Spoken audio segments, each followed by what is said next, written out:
Lesson 3 video संख्या जो है आपकी 9। आज हम अकबर की धार्मिक नीति के बारे में पढ़ेंगे। जैसे राजपूत नीति के बारे में पढ़ा था, धार्मिक नीति भी जो है इससे कुछ कुछ मेल जोल खाती है कि अकबर ने जो धार्मिक नीति अपनाई वो क्यों अपनाई, इसके क्या कारण थे, वो पढ़ेंगे। पहले हम धार्मिक नीति का देखो, मेरे हिसाब से तो मुख्य कारण था वही राजनीतिक कारण था। राजनीतिक कारण था, स्वार्थ था कि साम्राज्य को सुदृढ़ करना है और विस्तार करना है। उसके लिए उसने एक दूरदर्शी जो है एक कूटनीति जो है उसने अपनाई। दूरदर्शिता का जो उसने आचरण किया, उसका परिणाम था कि उसने कट्टर जो नीति थी पूर्व के जो शासकों की, वो त्याग कर सौहार्द, ऊंचे पद देकर अन्य अन्य जो काम थे उनके बल पर जो है समन्वय स्थापित किया। आखिर में आपको पता है कि वो दीन इलाही भी लेकर आए थे। इन सब का जो एक प्रक्रम जो है चला, ये ऐसा नहीं था कि एक साथ ही आ गया हो, एक साथ ही ये सब काम उसने कर दिए हो। ये सब काम उन्होंने धीरे धीरे किया। अकबर की जो धार्मिक नीति के चरण जो है ये आए, तो इसको इतिहास में हमने 4 भागों में बांट दिया, 4 चरणों में, 4 कालों में बांट दिया है। तो वो 1562 से ऐसा करके 1575 से 82, इस तरह से हम उसका अध्ययन करेंगे। 56 से 62 अलग अलग जो फेज रहे उनका अध्ययन करेंगे। तो मुख्य रूप से जो अध्ययन हम करने वाले हैं अब, वो है कारणों का।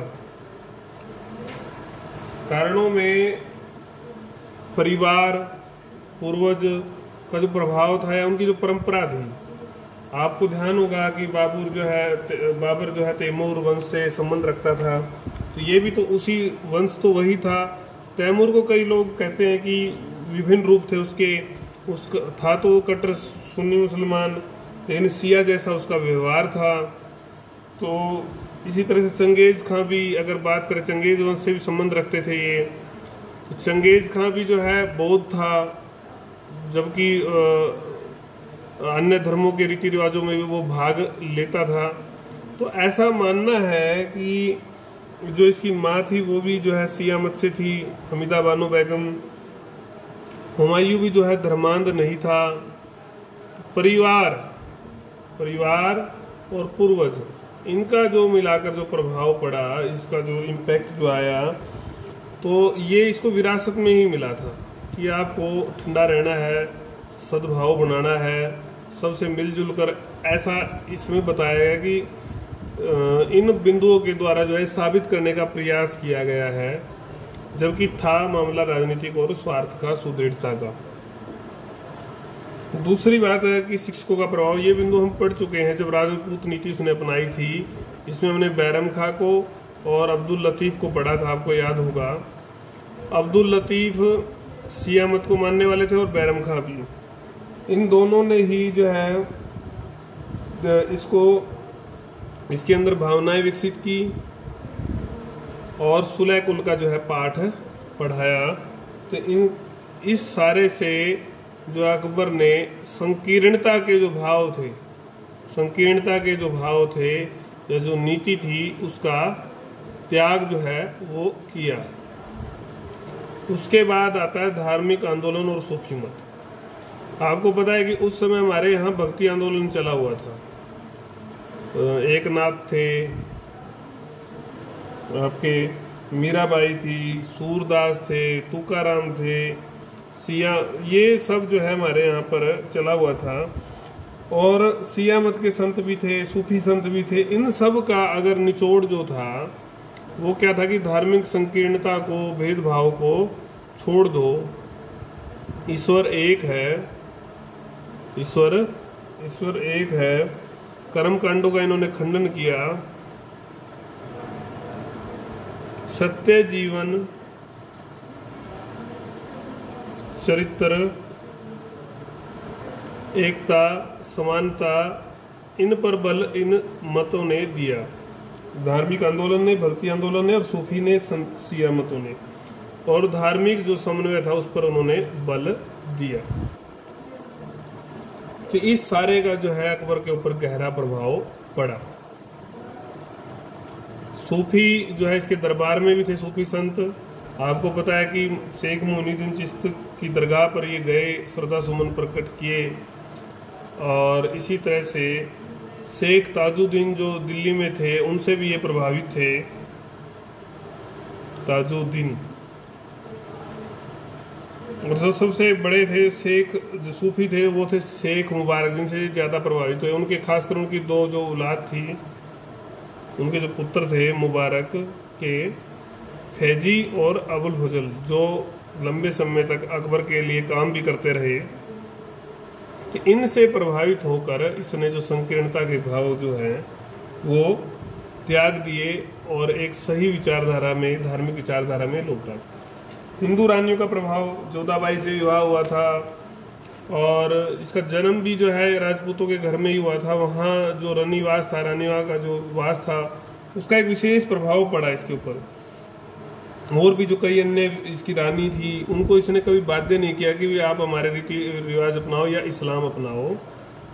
और जब वो रानियां इच्छा अनुसार पूजा पाठ करती या त्यौहार मनाती तो हमारे जो देवी देवता थे, परंपरा थी, देवी देवता थे, संस्कार थे, उन सब को जानने का अवसर, परिचित होने का जो अवसर है वो अकबर को मिला। उस सारे से प्रभावित होकर, जानकर, समझकर अकबर ने हमारे लोगों को, रानियों को जो स्वतंत्रता दी, धार्मिक स्वतंत्रता, की आप अपने रीति रिवाजों को फॉलो कर सकते हैं। हिंदू पद अधिकारी या अधिकारी जो इसके दरबार में थे, आपने पढ़ा था कि 17 राजपूत जो है मनसबदार थे, भगवान सिंह, मान सिंह, टोडरमल, ये बड़े बड़े नाम आपने पढ़े होंगे। बीरबल भी एक बहुत बड़ा नाम था, जगन्नाथ कुशवाहा, दुर्जन सिंह, माधो सिंह। इनको किसी को भी इसने अपना धर्म त्यागने के लिए विवश नहीं किया, सब अपना रीति रिवाजों का पालन करते रहे। तो जब ये पालन करते, इनके घरों में फंक्शनों में या इनके रीति रिवाजों में जब जाते अकबर, तो उनका जो झुकाव है वो हिंदू धर्म की ओर बढ़ा। आखिर में इस झुकाव के कारण से ही एक जब इन्होंने विचार विमर्श किया, ध्यान किया, तो इनको दीन इलाही धर्म भी समझ में आया। दीन इलाही धर्म बनाने की इन्होंने सोची। तो इन सब से उसको जो है धर्म की, जो हिंदू धर्म की सरलता के बारे में पता चला, तो उसने और सरल जो है करने की कोशिश की दीन इलाही के माध्यम से। तो ये कुल मिलाकर अधिकारियों का भी प्रभाव रहा कि वो एक अच्छी नीति अपनाए, समन्वय की नीति अपनाए, ठंडी नीति अपनाए। इस्लाम के नेताओं के झगड़े, इस्लाम जो जिसको ये बहुत बड़ा धर्म मानते थे, उसके जो सदर थे, न्यायिक जो अधिकारी थे, बड़े जो अधिकारी थे, शेर अब्दुल नबी, मुल्ला अब्दुल्ला सुल्तानपुरी, तो उन्होंने देखा कि भाई ये लोग आपस में झगड़ते रहते हैं और झगड़ते नहीं, साथ में जो है झगड़ने के बाद जो है बिल्कुल अनुचित तरीके अपनाकर, जो कि इस्लाम के बिल्कुल खिलाफ हैं, वो अपनाकर जो है बचते हैं और ईमानदार तो बिल्कुल है ही नहीं। तो इससे जो है शक की जो है सुई पैदा हुई और परेशान होकर उसने जो है, इन लोगों से परेशान होकर उसने इबादत खाने में कई विद्वान बुलाए और वहाँ पर विचार विमर्श शुरू किया। जिज्ञासु प्रवृत्ति का तो था ही ये, वहाँ पर विचार विमर्श हुआ कि क्या अच्छा है क्या बुरा है। तो हिंदू आचार्यों के जो संपर्क में आया ये, उसमें पुरुषोत्तम, ये 2 नंबर में भी क्वेश्चन आ जाता है तो आप इसको ध्यान दें, पुरुषोत्तम और देवी आए थे। और जैन अगर आचार्यों की बात करें, जैन आचार्यों को पूछ लेता है कौन कौन से इसके दरबार में आए, तो वो थे हरि विजय सूरी, विजयसेन सूरी, भानुचंद्र उपाध्याय और जिनचंद्र। इन सब ने, खासकर हिंदुओं की अगर हम बात करें, हिंदुओं के संपर्क में आने से इसको परंपराओं का पता चला और उन लोगों ने बताया कि पुनर्जन्म भी होता है हमारे हिंदू पुरुषोत्तम और देवी ने। और जैनी विचार जो आए, उनसे संपर्क में आने के बाद इसने जो पक्षी इसने बंधक बना रखे थे उनको मुक्त कर दिया और कुछ समय तक तो इन्होंने शिकार भी नहीं किया, शिकार पर भी जो है, और मांस खाना भी इन्होंने बंद कर दिया था। ऐसा इनके ऊपर प्रभाव रहा। और सिख गुरुओं के प्रभाव में आने का लाभ क्या रहा सिखों को, पंजाब के किसानों को, उनका जो कर जो था, लगान जो था, वो माफ कर दिया गया था। अन्य धर्मों से भी जो है प्रभावित हुए और इनके जीवन में काफी परिवर्तन, नीतियों में परिवर्तन आया। तो धार्मिक सहनशीलता की नीति फिर इन्होंने इस के परिणाम स्वरूप अपनाई। ये था इस्लाम के नेताओं के झगड़ों के परिणाम स्वरूप अपने हिंदू समाज के अनेकों जो पंथ हैं उनके संपर्क में आना। अकबर का स्वभाव, अकबर के स्वभाव की अगर हम बात करें तो ये जिज्ञासु प्रवृत्ति के थे। इच्छा जो थी इनकी सत्य को खोजने की थी। बदायूनी क्या लिखते हैं इनके बारे में कि इतने मतलब विचारशील थे, इतने ध्यान वाले व्यक्ति थे कि सुबह सुबह उठकर फतेहपुर सीकरी के पास एक प्राचीन भवन था, तो उसके पास ही चले जाते थे और एक पत्थर पर टकटकी लगाकर ध्यान करते रहते थे, सोचते रहते थे गूढ़ रहस्यों के बारे में, दर्शन के बारे में। और कई बार भेष बदलकर जो है योगी सन्यासी इनकी शरण में चले जाते हैं, सूफी संतों की, और वहाँ से जो है अपनी समस्याओं के, अपने प्रश्नों के उत्तर जो है लेने के प्रयास करते, धार्मिक सत्य को जानने का प्रयास जो ये करते थे। कभी वो उन्होंने ये मानने को तैयार नहीं हुए कि केवल इस्लाम ही सच्चा धर्म है। कभी उन्होंने इस बात के ऊपर जोर नहीं दिया सभी धर्म मिथ्या हैं, ये जो कट्टर जो लोग फैलाते थे, ऐसा उन्होंने नहीं माना। उन्होंने सच्चाई को जानने के लिए इबादत खाना बनवाया, वहाँ वाद विवाद कराया सत्य को जानने के, और परिणाम स्वरूप वो क्या पहुँचे, इस वाद विवाद का परिणाम क्या निकला कि सभी धर्मों के जो मूल सिद्धांत हैं वो एक से ही हैं, उनकी व्याख्या जो है अलग अलग तरीके से की गई है और केवल बाहरी भेद हैं। तो इन बाहरी भेद को खत्म करने के लिए ही उसने जो है सहनशीलता की नीति अपनाई और एक कॉमन जो है धर्म भी दिया, बाद में दीन इलाही। और जो सबसे बड़ा बिंदु जो कि इसने आखिरी में दिया है वो है राजनीतिक महत्वाकांक्षा का प्रयोग। देखो वो स्थायी साम्राज्य चाहता था, बड़ा और विस्तृत साम्राज्य चाहता था, तो वो हिंदुओं के सहयोग और के बिना संभव नहीं था। तो इसलिए संगठित के लिए उसने हिंदुओं का सहयोग चाहा।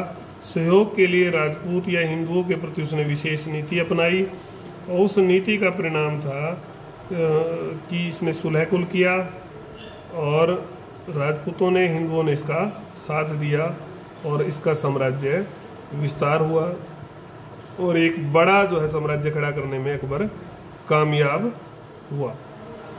तो ये इसके नीति के जो है कारण थे।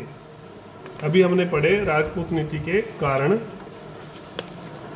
धार्मिक नीति के कारण। मिलती जुलती है बहुत सारी चीज़ें, इसलिए कई बार आपको ये लगेगा कि ये एक जैसी तो नहीं थी, क्योंकि विशेष रूप से हिंदुओं में राजपूतों से ही ज़्यादा संबंध रहे। अब हम बात करते हैं धार्मिक नीति का जो प्रारंभ हुआ, चरणों में हमने पढ़ना है। तो पहला जो चरण किताब के अनुसार वो है 1562 से 75। तो इसमें झुकाव जो है हिंदू धर्म की तरफ तो हुआ ही, बल्कि जो है एक सहनशील व सुलह कुल की नीति वाला व्यक्ति जो है वो बन गया था झुकाव के परिणाम स्वरूप हिंदू धर्म के। तो क्या क्या काम उसने किया, फिर क्या क्या काम हुआ ये नीति में। अब नीति अपना तो ली, नीति के कारण हमने पढ़ लिए, तो नीति में क्या क्या हुआ। तो पहला काम उसने जोधाबाई से, अनेक जो राजपूत स्त्रियों से जो विवाह किए थे, आपको ध्यान होगा, तो उन जब वो रानियां उसके पास रह रही थी तो उनके विचारों से जो है इसके विचारों में भी क्या आया, परिवर्तन आया, सौहार्द का एक वातावरण उत्पन्न हुआ। दास प्रथा का अंत कर दिया इन्होंने 1562 में। इससे पूर्व के जो सुल्तान थे वो क्या करते थे, युद्ध में जो बंदी बन जाते थे उनको दास बना लेते थे और फिर उनको इस्लाम जो है जबरन, इस्लाम भी जो है जबरन स्वीकार कराया जाता था। इसका जो है अंत अकबर ने कर दिया। उन्होंने कहा कि भी तलवार के बल पर किसी को भी मुस्लिम नहीं बनाया जाएगा और इस प्रथा को भी उन्होंने समाप्त कर दिया। और साथ में ही एक छूट और दी कि जो लोग मुसलमान बन गए थे पुनः वो अपने धर्म में लौटने की अनुमति उनको दे दी, स्वतंत्रता उनको दी गई। ये भी एक बड़ा काम था। तीर्थ यात्रा, एक बार वो 1563 में जो है मथुरा की यात्रा पर थे तो उनको पता चला कि जो है इस यात्रा पर जो है कर लगता है, हिंदुओं को कर देना पड़ता है, पैसे देने पड़ते हैं। तो उन्होंने कहा कि स्वयं कहा कि जो लोग अपने सृजनकर्ता ईश्वर की पूजा के लिए तीर्थ स्थानों पर जाते हैं उनसे जो है कर वसूलना तो जो है बिल्कुल ही ईश्वर की इच्छा के विरुद्ध है। चाहे उसकी पूजा की विधि मतलब चाहे वो मुसलमान ही क्यों ना हो, चाहे हिंदू क्यों ना हो, पृथक क्यों ना हो, अलग क्यों ना हो, तो उससे कर वसूलना तो क्या है, एक अन्याय है, अत्याचार है ईश्वर से उससे मिलने का। तो इस हिंदुओं की आराधना के बदले जो कर मांगा जाता था, इस कर को उसने समाप्त कर दिया और हिंदुओं ने राहत की, चैन की सांस ली और अकबर को वो पसंद करने लगे। अच्छा माना उन्होंने कि भी देखो ये तो अच्छा काम इसने किया है। फिर आती है बात जजिया कर की। 1564 में अब ने अभी बात पहले भी की थी कि पिछले 800 वर्षों से लिया जा रहा था मुसलमान शासकों के द्वारा। इसमें होता क्या था कि ये गैर मुस्लिमों से लिया जाता था कि गैर मुस्लिमों की हम जो मुस्लिम राज्यों में रक्षा कर रहे हैं उसके बदले हमें कर दिया जाए। इसकी दर अलग अलग थी। ऊंच वर्ग के लिए 40 टंका था, मध्यम के लिए जो है 30, मध्यम के लिए 20 और निम्न के लिए 10 टंके जो है लगता था। ये प्रति वर्ष जो है ये देना पड़ता था। तो ये एक अपमानित कर था कि हम जो है मतलब धार्मिक होने के, अपना धर्म अपनाने की जो है हमें सजा मिल रही है, तो इसको घृणात्मक हम लोग मानते थे। मुगल अधिकारी भी जो है इसको हटाने के पक्ष में नहीं थे। जब अकबर ने इसको हटाने की बात कही तो फजल ने भी लिखा है, अबुल फजल ने, कि ये जो है उलेमा के विरोध के बावजूद जो अकबर ने यह आदेश दिया कि भाई इसको हटा लिया जाए। आखिर में 15 मार्च को ये काम हो गया था और लोगों को, हिंदुओं को, समाज को जो है एक समान नागरिकता उस समय मिली। आज भी हमारे देश में समान नागरिकता की बात चलती है, आज विपरीत स्थिति है। तो ये आज भी जो है समाज ये दंश जो है झेल रहा है। समान नागरिकता आनी ही चाहिए, सबके साथ समान भाव होना ही चाहिए।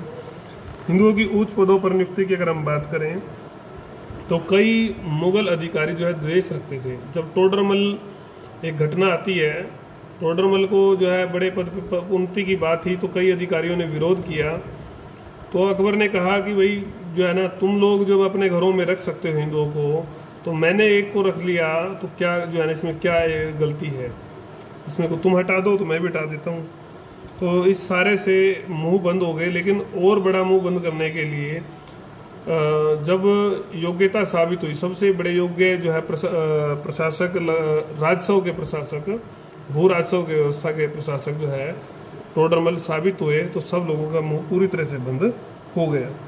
बाकी और लोग भी आपको पता ही है, भगवान दास, मान सिंह, अन्य अन्य जो लोग थे, इसी कारण से वो नियुक्त किए गए थे। अगर दीवानों की बात करें तो 12 जो दीवान थे प्रदेशों में, उनमें से 8 जो थे वो हिंदू थे। तो हिंदुओं को बड़े पद दिए गए थे। मान सिंह की अगर बात करें तो उनको 7000 का मनसबदार, जो कि केवल उस समय राजकुमारों को ही प्राप्त होता था, वो मनसब इनको दिया हुआ था। तो कुल मिलाकर ये जो कदम उन्होंने बढ़ाए, ये उसका परिणाम थे।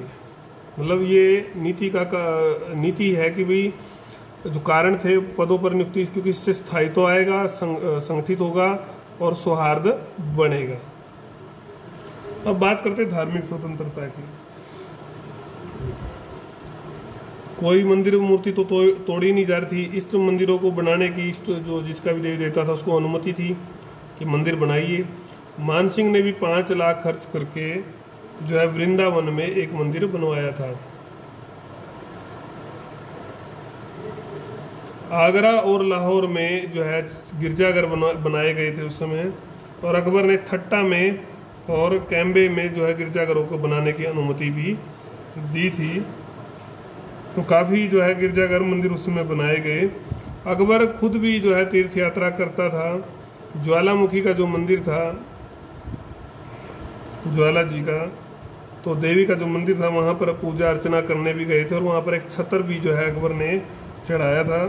और त्योहारों को मनाने की भी जो है अनुमति थी। स्वयं अकबर उसमें भाग लेता था और खूब बड़ी धूमधाम से त्यौहार मनाए जाते थे। कुल मिलाकर अपनी पूजा पद्धति को जो है पूरी स्वतंत्रता अकबर ने दे रखी थी। ये धार्मिक नीति का उसका भाग था। फिर इन सब के कारण से जो है समन्वय भी हुआ, साहित्यिक क्षेत्र में, कला के क्षेत्र में, संस्कृति के क्षेत्र में। कैसे समन्वय हुआ? कई जो मिथक थे हिंदू धर्म के प्रति या संस्कृति के प्रति, उनको तोड़ने के लिए जो है अनुवाद कराया गया बहुत सारे ग्रंथों का फारसी में, जिनमें से मुख्य जो थे अथर्ववेद, महाभारत और रामायण, ये मुख्य हिंदू ग्रंथ थे, इनका जो है अनुवाद कराया गया। ऐसे अनेकों विद्यालय खोले गए जहाँ पर हिंदू मुस्लिम दोनों एक साथ शिक्षा ग्रहण करते थे, और त्योहारों को भी धूमधाम से जो है इकट्ठे मनाया गया। तो इस सब से एक दूसरे के जो है दोनों समाज, दोनों धर्मों के लोग निकट आए, उनमें समन्वय हुआ, सौहार्द हुआ, और दोनों को एक दूसरे की जातियों के या धर्मों के जो लोग हैं अच्छे लगने लगे। तो ये हमने पहला चरण जो है पढ़ा। उसके बाद हम दूसरा चरण जो है वो शुरू होगा हमारा 1575 से लेकर 1578 तक, जिसमें इबादत खाना बनेगा। वो हम अगली वीडियो में पढ़ेंगे। तब तक आपको कोई भी प्रॉब्लम हो, क्वेरी हो, तो वो आप मुझे लिख सकते हैं।